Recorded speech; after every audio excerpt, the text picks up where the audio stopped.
Hello, accelerators. Welcome to the Thursday afternoon tune-up. I am Diane Spadola, and this is episode number 84. This video series is brought to you by Accelerate Your Success, the Business Booster Program for artists and entertainers.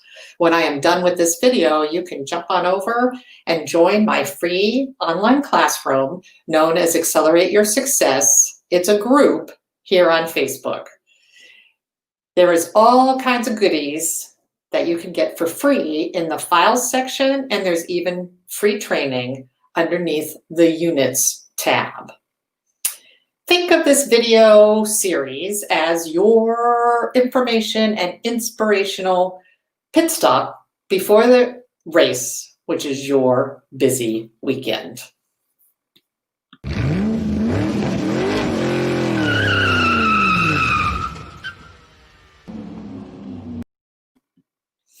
So today what I wanted to talk about was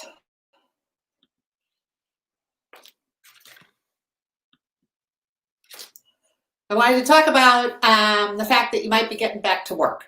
Okay, I know that there are some people that are doing some things out and about. I know that people are starting to get invited to parties and perhaps do special events.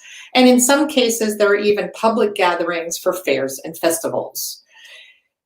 So when you're thinking about the potential of getting back to work, one of the things that I've discovered by talking to people who are doing gigs is that it's different whether you are in control of the gig or whether somebody else, like the host of the event, is in control of the gig.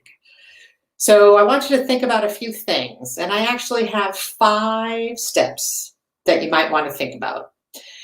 As you get back to work, trust is key in customer relationships.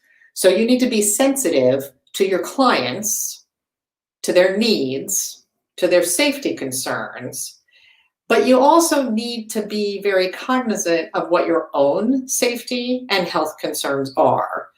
I would encourage you to be pretty flamboyant about posting information on your website, including information in your contract, and even have professionally printed signs around your workspace.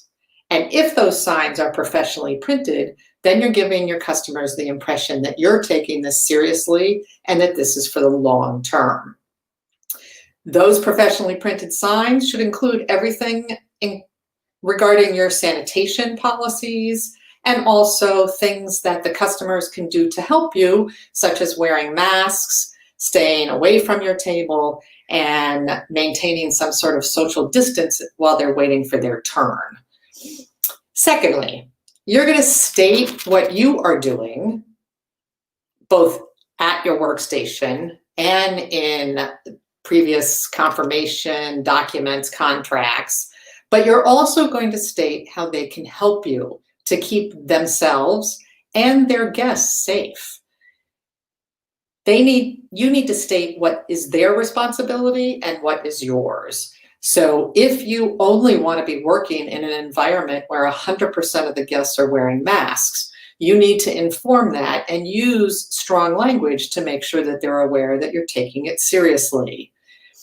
You also might need to tell them about maintaining a 6-foot distance away from your work area.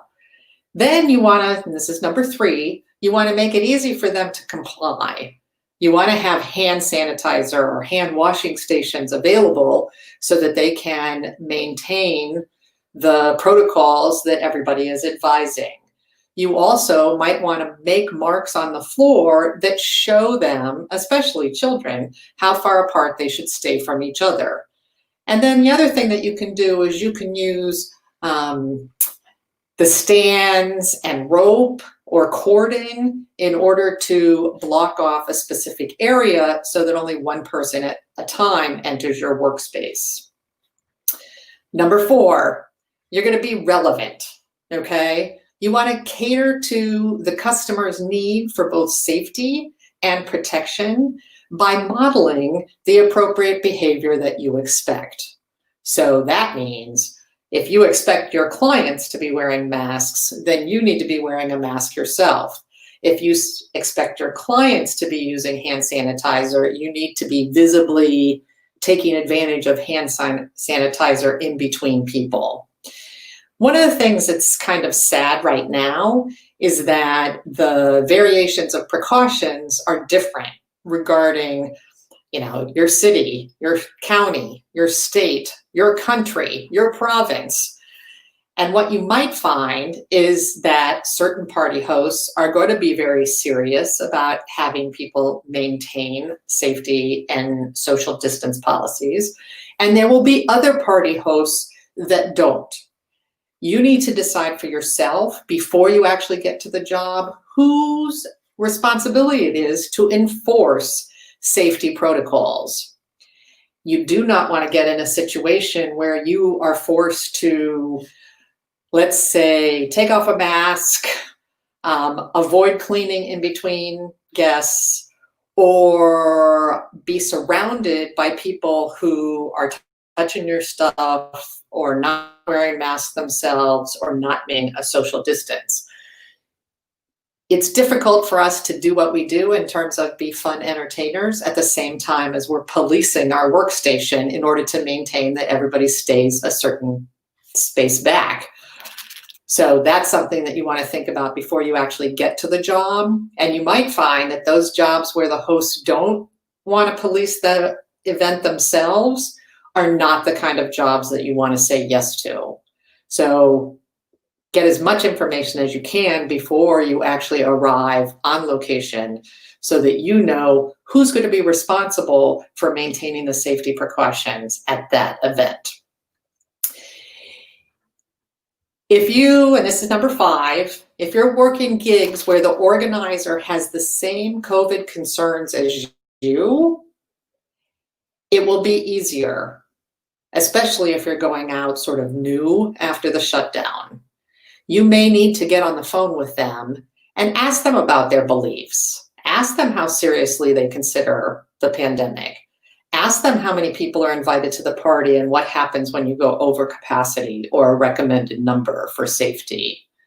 The really important thing right now, even prior to the pandemic was important, but it's even more important now, is the notion of communication with your clients, understanding their needs and making sure that they understand yours.